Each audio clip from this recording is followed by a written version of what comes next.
Well, as states are looking to roll back COVID-19 restrictions, including in schools, we're looking at the toll that 2 years of the pandemic has taken not only on students, but educators and administrators. Local 22's Sam Israel joins us now from the newsroom with a look at the mental health impact. Sam?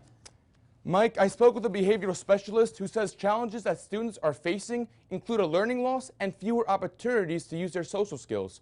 But she credits schools and teachers with working hard to take care of their students. Nearly 2 years into the pandemic, the toll on students is apparent. We identified this months ago that our kids aren't okay. At his weekly briefing, Governor Phil Scott wondered aloud about the impact of wearing masks in class most of the day. How sad is that? That they've been in school now for 2 years and they don't know what their classmates look like or their expressions on their face.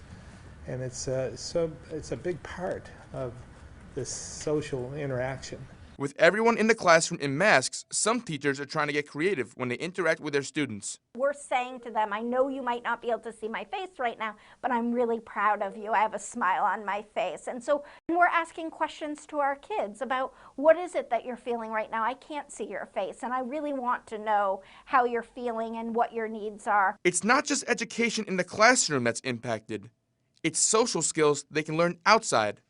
Kids are wanting to see their peers and wanting to play and wanting to learn from them and engage with them out at recess. An expert tells me they're seeing more radical behavior in children, and she blames it on more young people spending more time online. It makes it a little bit easier to have peer conflict over social media, and then what happens is that gets then brought back into our school. But students aren't the only ones bearing the pains of the pandemic. Educators are suffering from what he calls chronic unpredictability, caused by rapid switches from remote to hybrid to in-person learning. Our educators have been exhausted and exasperated, but they continue to display heroic efforts. They continue to show up every single day to meet the needs of their students. The education industry has struggled with intense substitution shortages. But unlike some other industries, we don't have any technology to replace an education worker. We need to have human beings in those positions. In some cases, that means teachers having to come into work even when they don't feel well. Everybody's pitching in and covering classrooms all the way up to central office. Now in Winooski, Superintendent Sean McMahon is taking a 4-month leave of absence.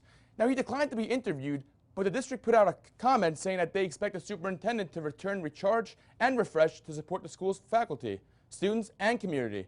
Live in the newsroom tonight, Sam Israel, Local 22 News.